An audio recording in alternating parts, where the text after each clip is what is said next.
Mari kita sekarang membaca kitab suci dari Ibrani pasal yang pertama. Ibrani pasal yang pertama. Kita sudah memakai 8 kali khotbah menyelesaikan ayat 1 sampai ayat 4 tentang kristologi kosmis. Trik kristologi yang dikenal daripada dia melampaui segala sesuatu di dalam alam semesta. The historical Jesus, cosmic Christ, transcendent God. Sekarang kita akan membaca dari ayat yang ke-5 dan ayat yang ke-6. Saudara-saudara, ayat ke-4 saya membaca, 5 dan 6 saudara-saudara semua membaca. Jauh lebih tinggi daripada malaikat, sama seperti nama yang dikaruniakannya kepadanya, jauh lebih indah daripada nama mereka. 5 dan 6. Karena kepada siapakah di antara malaikat-malaikat itu pernah ia berkatakan, anakku engkau telah kuperanakan pada hari ini, dan aku akan menjadikan bapaknya, dan ia akan menjadi anakku. Sekali lagi ayat ke-5 dan 6. Karena kepada siapakah di antara malaikat-malaikat Tuhan Allah pernah berkata, engkaulah anakku, dan hari ini juga aku telah melahirkan engkau, dan aku akan menjadi bapak dia, dan dia akan menjadi anakku. Mari kita berdoa sekali lagi. Bapa di dalam surga, kami berterima kasih pada hari ini engkau sekali lagi membawa kami, mengumpulkan kami, dan memberikan kekuatan kami untuk datang kepadamu. Kami berdoa kiranya engkau sendiri bekerja di tengah kami, engkau tidak meninggalkan kami.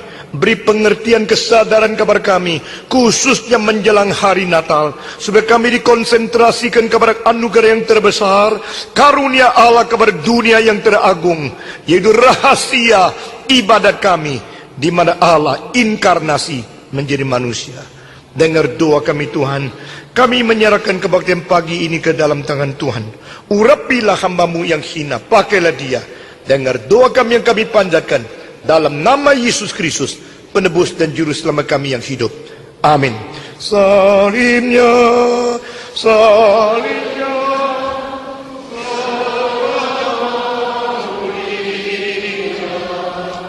dosaku disucikan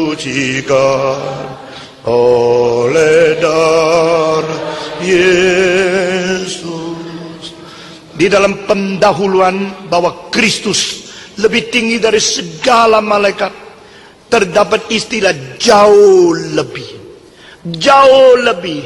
Ini mengindikasikan bukan sesuatu perbedaan kuantitatif, tapi perbedaan kualitatif.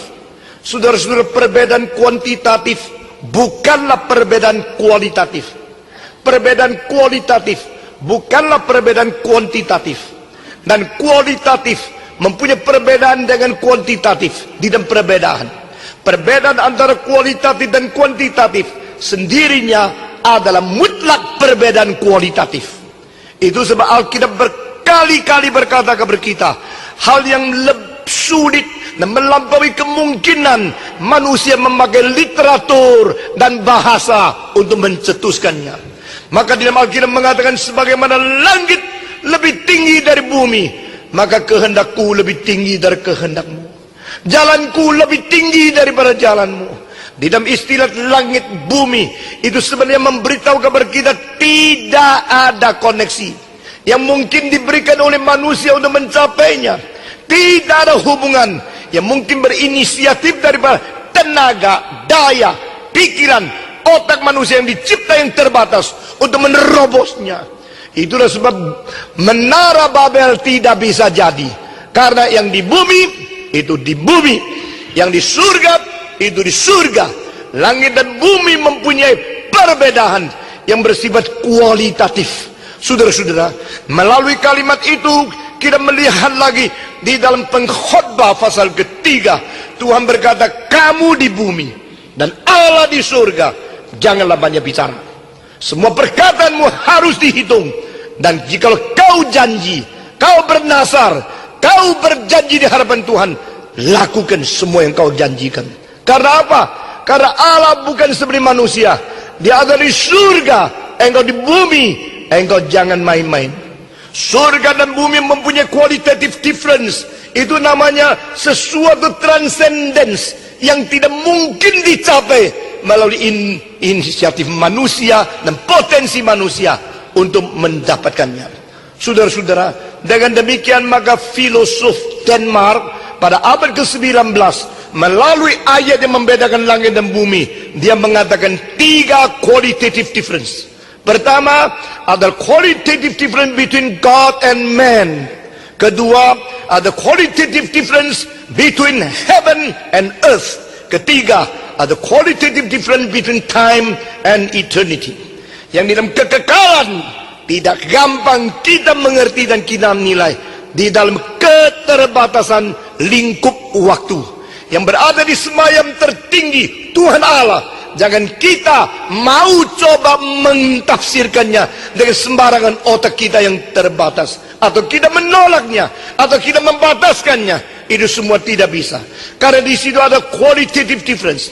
Demikian juga di tengah hidup kita yang sementara hanya berapa puluh tahun, ini berbeda sekali dengan kekekalan, yaitu yang tidak terbatas. Kekekalan waktu bukan sesuatu sambung terus menerus, persambungan, perpanjangan daripada waktu yang berada yang bisa dihitung, the measurable time.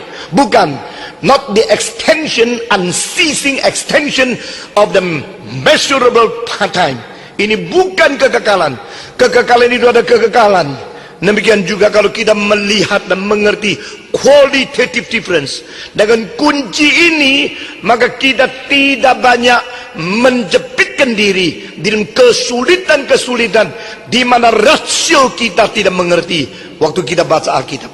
Begitu banyak hal yang qualitative difference, begitu banyak hal yang transcendent, begitu banyak yang kita tidak bisa mengerti, begitu banyak hal yang kita harus mengaku kita terbatas. Saudara-saudara sekalian, abad ke-20 adalah abad di mana orang-orang sadar kita di dalam filsafat, di dalam kebudayaan, di dalam metodologi belajar, kita sudah salah dan sudah dipersalahkan oleh 300 tahun orang-orang yang menganggap diri pintar.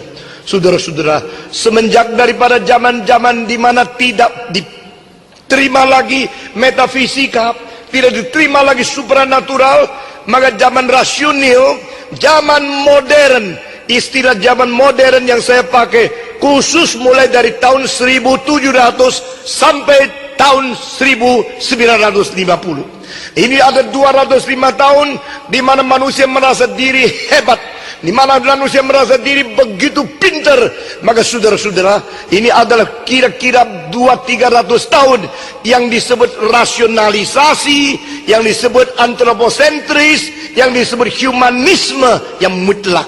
Di dalam periode-periode saudara demikian, manusia memikir bahwa manusia sudah dewasa, maka tidak perlu Tuhan. Orang tua yang kuno itu harus dipensiunkan, jangan lagi mengganggu hidup kita.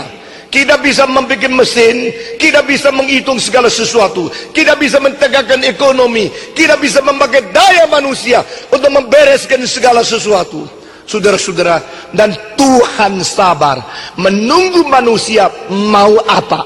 Kamu meninggalkan aku mau apa?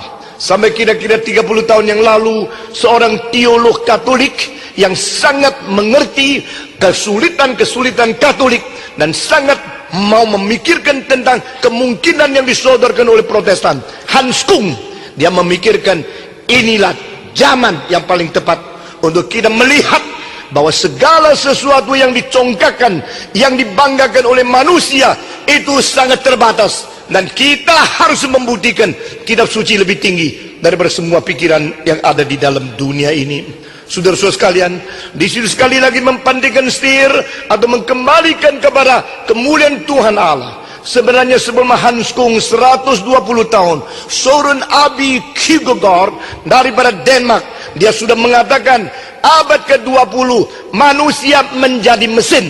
Dan masyarakat yang menjadi mesin besar menjadikan manusia, setiap orang kehilangan sifat individunya. Dan manusia hanya menjadi satu skrup di dalam satu mesin yang terjebak di dalam satu sistem di mana tidak ada kebebasan sesungguhnya. Kierkegaard mengatakan, mari kita mementingkan diri mementingkan kebebasan, mementingkan individu.